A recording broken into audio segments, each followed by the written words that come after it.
I'm Kathleen Henderson from Roots and Boots, and today we are attempting to install drip irrigation in our raised bed kitchen garden here behind the house.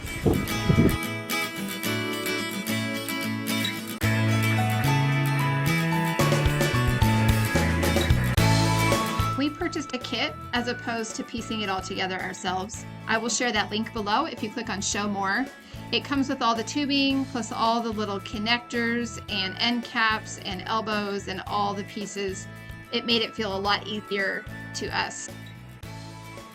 We plan to attach the diverter to this pump and run the 1/2-inch tubing from this pump via that diverter to a header line that will run under the deck here. We might also use that tubing to run water to the other side of the kitchen garden.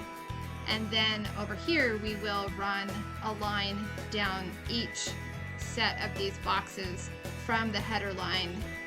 It'll be kind of like a secondary header line, and then we'll run the water into each box from those lines. I know this sounds kind of confusing, but once we show you how it all works, it really is pretty self-explanatory. Greg is measuring off the distance for the header line that will run under the deck, and then he's also measuring the distance down each row for the 3 secondary header lines that will run from that main header line. Now we are stretching out the tubing for that main header line that will run under the deck. And then Greg's grabbing the scissors and he'll cut it off at the right place. It's always a little nervous to make that cut. Now it's the moment of truth. We ran lines to this first row of boxes to see if it works before we continue.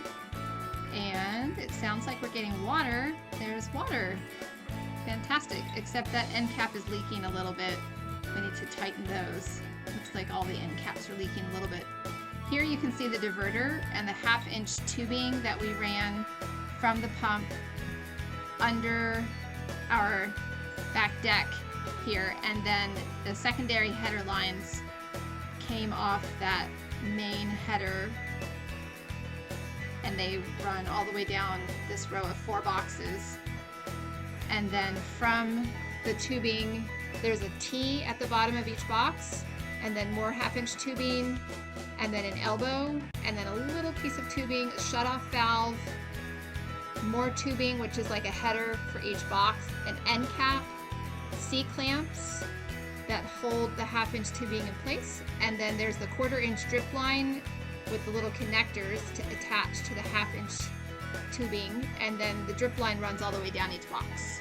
So let's show you how this process works. We put a T at every box. So the secondary header runs down here and we cut it, add the T, and then actually let me back up and show you that main header under the deck. We cut it and add a T for each secondary header. And then, like I said, there's a T at every box right there and right at the corner of every box. Here's the one that Greg is about to do. So we have the T down there, and now he's fitting the 1/2-inch tubing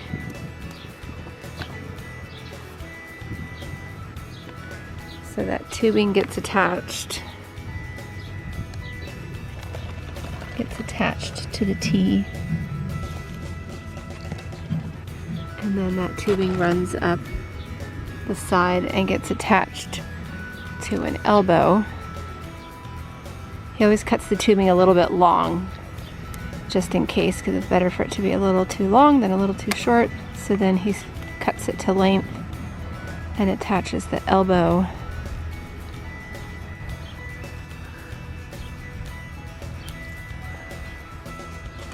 So the elbow is on, and now he attaches another little piece of tubing.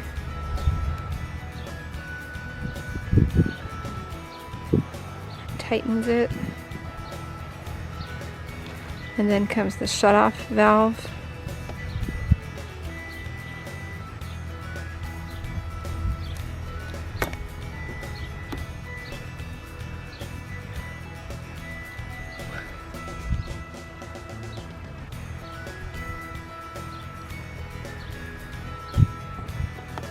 And now more tubing.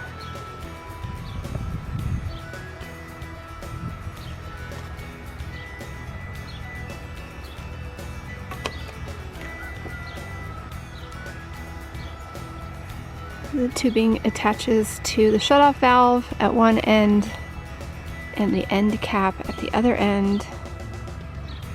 And then he's going to clamp the tubing in a few key places to keep it in place.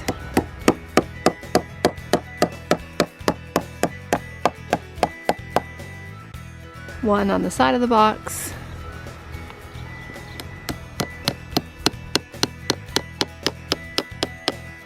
One at the end cap.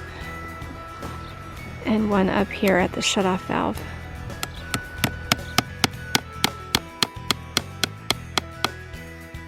Alright, so that's secured.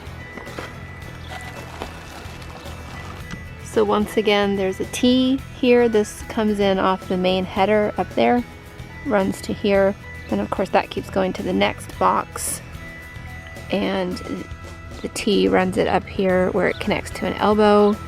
Very short piece of tubing, shutoff valve, more tubing, and then the end clamp, and then these C-clamps keep that 1/2-inch tubing in place. Okay, so once the 1/2-inch tubing is in place and secured, the next step is to add the 1/4-inch drip line.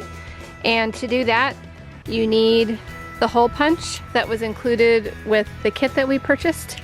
And you need one of these little connectors for each place where you connect it to the 1/2-inch tubing. So I'm doing 2 lines, one here and one here, because this bed is only about 2 feet wide. So I feel like 1 probably wouldn't be enough and 3 would be too many. So 2, so I need 2 of these, and you just push it into the tubing. I find it helpful to kind of twist a little bit as I'm pushing. It's a little hard on your fingers. You can use a needle nose pliers instead if you prefer. And then again, I'm going to use the hole punch to make my holes.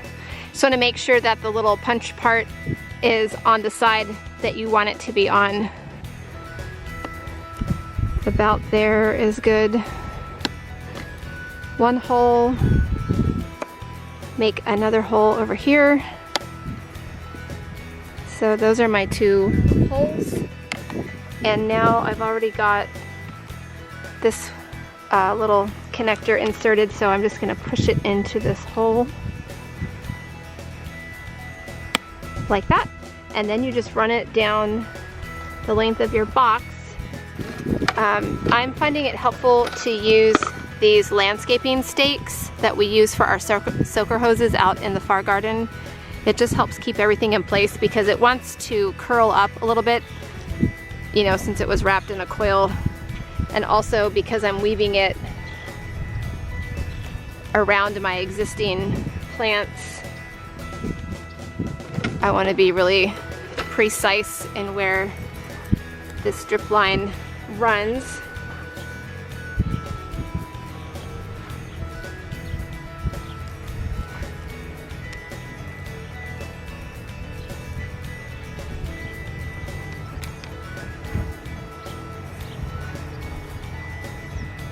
And then at the end, you just snip it off. So the instructions were to snip it flush with your box, but we found that the ends leak just a tiny bit, and I don't want all that water on the box consistently. So I've been snipping it off right about here, just shy of the edge of my box.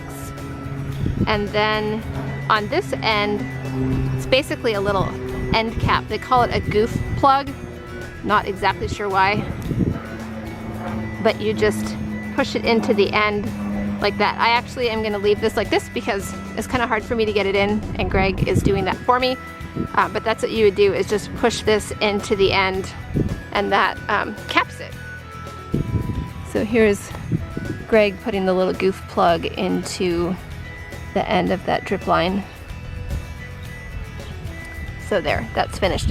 And then you'll just repeat the process again, do the exact same thing, you know, times however many drip lines you plan to run. So we turned on the new drip irrigation system to make sure that it worked, and the first 5 boxes worked great, and the remaining 6 boxes did not. We finally figured out that I used the wrong tubing when I switched. When I came to the end of my first roll of 1/4 inch drip line, the next, what I thought was drip line that I grabbed was actually a feeder line. So now we have to undo 6 boxes of drip line that isn't actually drip line and switch it out to the drip line. I guess that's the good news, because until we figured that out, we had no water coming to those 6 boxes, and we weren't sure what to do about that. So we are undoing what I just did.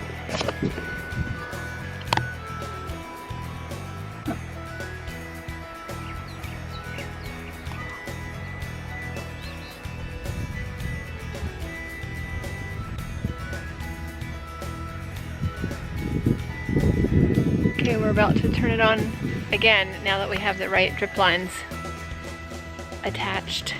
See what happens. Definitely sounds like a lot more water action is happening. Amazing how that works when you actually put in the drip line.